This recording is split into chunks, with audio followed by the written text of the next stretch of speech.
Hello everyone. In this video, we'll see how to use Power Automate to write data into Excel ranges that are not formatted as tables.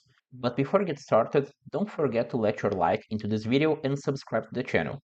So Power Automate can be easily integrated with Excel when we are working with tables, but there are no built-in actions for handling all of those other scenarios where we are not working with a tabular data or we are simply not formatting our spreadsheet as a table. Luckily, there is a workaround, which are the Office scripts, and the Office scripts work as a VBA for Excel Online, where you can automate several tasks, such as formatting a range, managing worksheets, generating charts, and much more.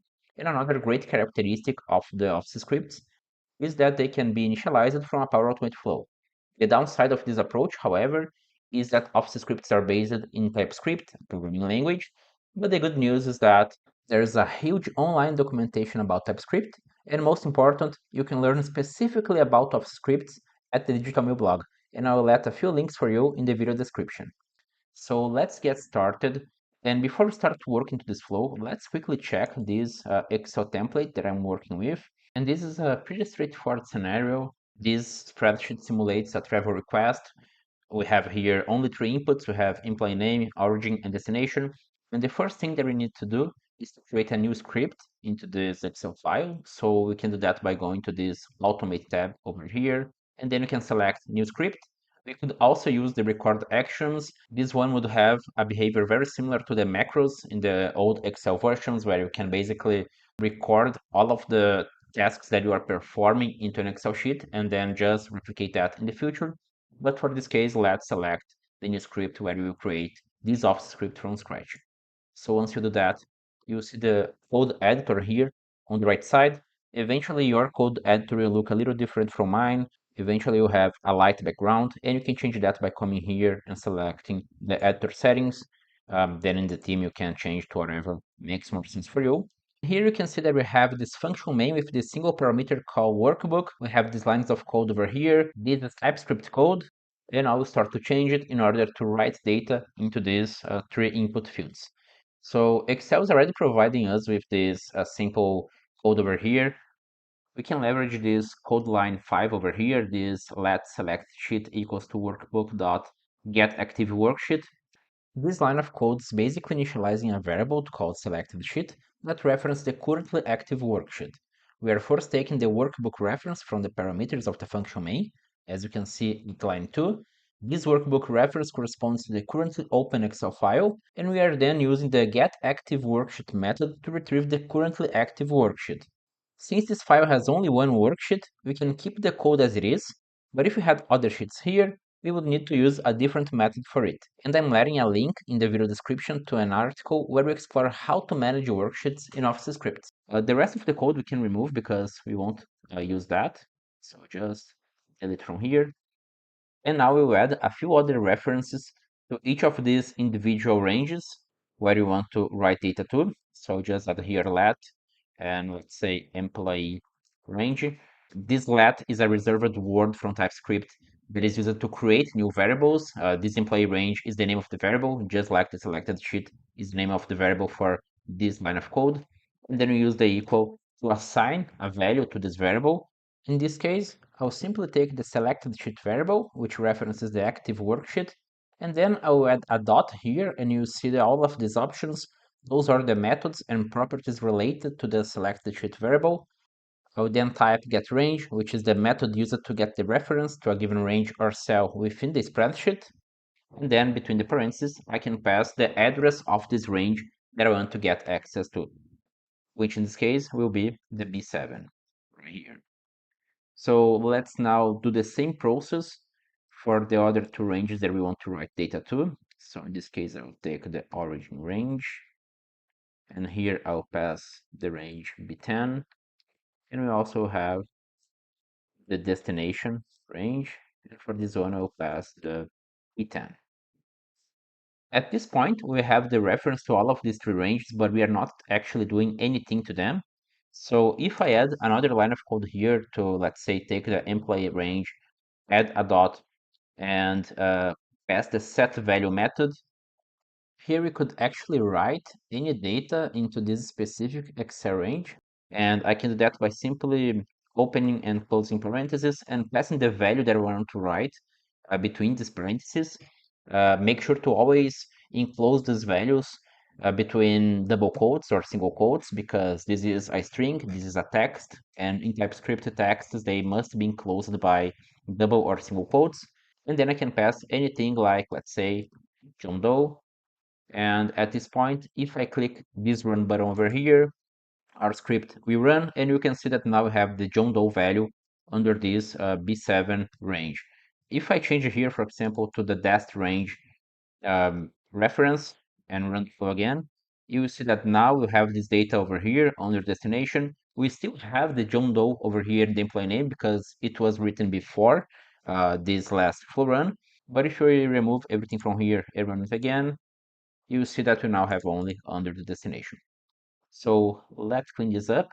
And that's great that we are able to pass this John Doe data to any of these ranges, but in a real life scenario, we want to pass this data dynamically. So actually, we don't want to come here to this code and every time type here between parentheses the data that we want to pass to be written into this spreadsheet. For getting this data from Power Automate, we will need to add a few additional inputs here between the parentheses in the function main. So far, we have this first parameter. We have to keep that because this parameter is referencing the whole Excel file. But after that, we can add new parameters by simply adding a comma here and passing the name of the parameter that you want to create. In this case, I will add something like employee. And if I just leave like that, I will receive an error because I need to specify what is the data type of this parameter. And when we are working with text, we'll call this data type as a string. So simply add column over here and type string. And at this point, I don't have the error anymore. So now I can add two other parameters here. Let's say origin, and this is also a string. And then dest, it's also a string. And that's it. Now we have those three parameters. This data will be captured from Power Automate once we run this script from there. But now I need to just replace this John Doe over here for the reference to this employee that we'll receive from Power Automate. So I can simply type here employee at this time without the double quotes, just because I'm not passing an string employee, I simply passing a reference to an existing parameter here, and I'll do the same thing for the other range references as well. So let's take the origin range, the value,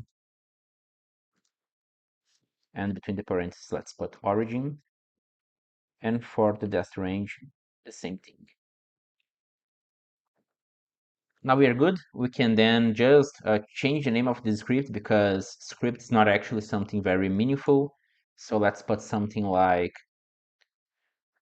travel quest. And once I hit enter, my script will be saved now with this name of travel request. Just one last thing here. I need to change this first dest range to employee range, and that's it. We can now save the script again. Now let's jump back to Power Automate. And here I already started this pretty straightforward flow. This is a manual trigger flow. We have here first the step getting the file content from our travel request template. I don't want to simply go there and overwrite our template. I actually want to keep it clean, create a copy of it somewhere else, and then populate this copy. And then I'm getting the content from this template and creating a new file here. The file content property is basically the dynamic content from the body of this get file content. Here in the file name, I just pass in travel request name. I just set in here hard coded the name, but you could pass any dynamic content if you wanted. And then the date, the current date over here from this format date time expression combined with an UTC null. And of course, at the end, you have to insert the extension of the file, in this case, XLSX, because this is an Excel file. Right after that, we have a run script action. This action will run an off script into an Excel file. And here I simply pass in the ID dynamic content from the create file action. I simply came here, selected dynamic content and searched for ID, selected this property over here, and then you can select any script to run on this specific file. And now, if you extend the script dropdown over here, you will see the travel request script. It's selected, and now we have here the three parameters that we just created into our uh, travel request script. And here we can pass the employee name. Let's put something like Rafael. For the origin, let's put something like Toronto. And for the destination, let's put something like Calgary. And that's it. We could pass any values over here. Let's now just save our flow. And then I will come to this tab because I already ran this flow before just for testing. So I'll simply resubmit this flow run. And as you can see, the flow ran successfully. Here into our template, we have no data yet, just because we made a copy of this template to then populate that. And here, if you come to this SharePoint folder, you'll see that we have this travel request named March 7th. And once you open that, you'll see that we have here the travel request populated with the data received from Power Automate. So that's how you write data to Excel ranges with Power Automate. I hope you enjoyed this video, and let me know what you think or if you have any questions into the comment section.